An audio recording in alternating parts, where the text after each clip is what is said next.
السلام عليكم ورحمة الله وبركاته. ازيكم عاملين ايه؟ يا رب دايما تكونوا بخير وفي احسن حال. قبل ما نبدأ الفيديو كده نسمي الله، بسم الله الرحمن الرحيم، ونصلي على النبي الحبيب، اللهم صل وسلم وبارك على سيدنا محمد. إيه، معلش كده يا جماعة، انا طبعا انا عارفة ان انا مقصرة في الفيديوهات معاكم، بس والله بجد يعني اعذروني.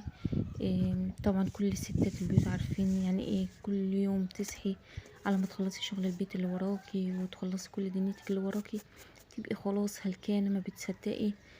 خلاص جه الليل عليكي، بتبقي عايزة تنامي ومتبقيش قادرة تعملي اي حاجة. بس ان شاء الله هحاول اظبط وقت الفيديوهات بتاعتي ديت، ان شاء الله باذن الله. فمعلش بقى على تقصيري، ان شاء الله هنظبط الدنيا. اني كنت عايزه بقى اوريكم كده الكمون واللي معايا دوت وبعمل بيه ايه. قلت كده نجيب الكمون ده معايا. طبعا بقى احنا في شهر كده حصاد، حصاد القمح وحصاد القمح، يعني غله يا جماعه عندنا، وحصاد الكمون والبصل وكل الزرع بتاع الشتاء الجميل دوت. فانا جبت الكمون ده بقى، شفت فلاح كده جنبي واشتريت كمون. اشتريت اللي يقضيني كل السنة، يعني اشتريت لي 2 كيلو كمون. طبعا بنحمصه. لا انا هقول لكم الاول احنا بنعمل فيه ايه.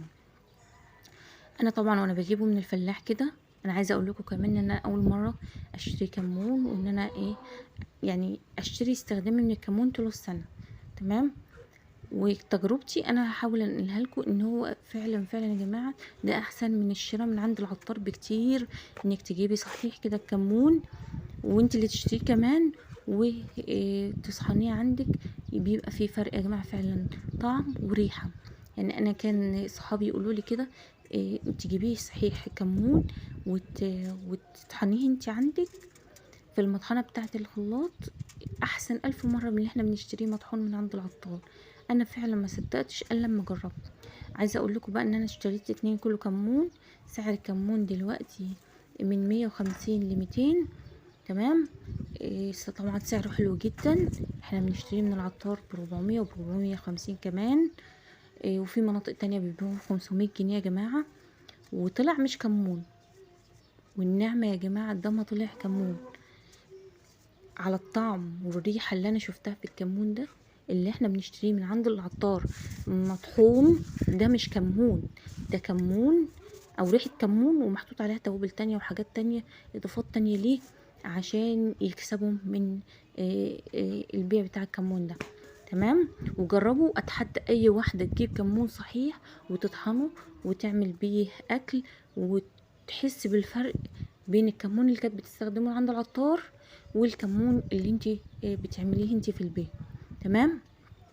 انا جبت بقى ال2 كيلو كمون دولت، والراجل صاحب الكمون ده قال لي ما تنشرهوش في الشمس، بتنشفيه في حتة بس يكون داخلها هوا، لكن ما تكونش الشمس موجودة على الكمون عشان يتنيه ريحته باينة وظاهرة في الكمون. انما لو نشرتيه في حتة فيها شمس ريحته بتطلع منه. تمام.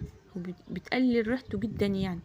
فانا طبعا حطيته كده في اوضه عندي ونشرته على مشمع كده او على اي حاجه كده، يعني تنشفيه عليها، تفرديه كده زي ما تكوني بتفردي غله على اي، يعني اي مشمع عندي كده وتفرشي. انا كنت نشروه على على شقاره.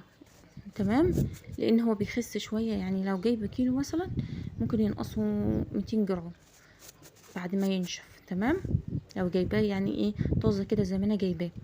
بس كده يا جماعه، فانا قلت لكم اقول لكم كده على الحكايه ديت.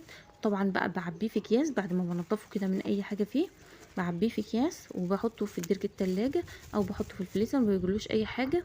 بتطلعيه تحمصيه شويه في طاسه كده على نار هاديه، وبعدين تسيبيه يبرد وتحطيه في الكب في المطحنه، بيبقى جميل جدا بس تنعميه كويس.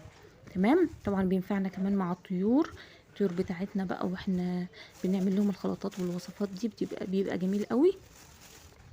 زي انا موريكم كده، بعبيه في اكياس وبعينه بقى. بنحطه بقى في الخلطات للطيور، بتستعمليه في البيت لاكلك. طعم وريحه يا جماعه حاجه كده ما حصلتش بجد يعني، حاجه جميله جدا. انا اول مره اجيبه طازة كده واعمله، حسيت بفرق شاسع بين اللي انا بجيبه وبستعمله من بره وبين اللي انا جايباه ده ومظبطاه في البيت ده. تمام، انا ما خليتش فيه اي حاجه. طبعا بيبقى فيه بعض طينه صغيره كده، طبعا نضفته خالص وخليته حلو. طبعا برضو لما اجي اطحنه يعني برضو هنضفه تاني لو لقيت فيه حاجه. تمام. بس كده تستخدمي في اي حاجه. طبعا يا جماعه احنا ان شاء الله هنجيب دوره كتاكيت بلدي قريب، اللي حابب يجيب معايا ان شاء الله هندخلهم كده. ندخل دوره كبيره المره دي ان شاء الله باذن الله. ربنا ييسر لنا الحال. لو وصلت معايا في الفيديو لحد كده ما تنسنيش في اللايك ودعوه حلوه كده من قلبك. يلا والسلام عليكم ورحمه الله وبركاته.